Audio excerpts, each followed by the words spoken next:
In this video, I will show you how you can connect your AirPods with your iPad 11 A16.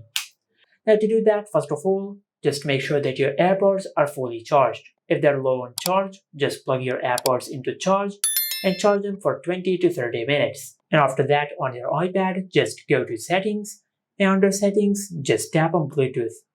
Now just make sure you enable the toggle for Bluetooth.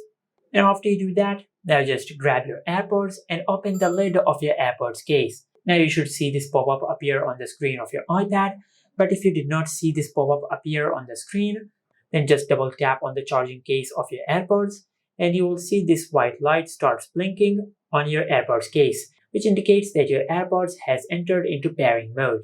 But if you have an AirPods Pro or any other AirPods which have a button at the back, now to enter into pairing mode using those AirPods, just press and hold on the button at the back of your AirPods until this LED starts blinking white.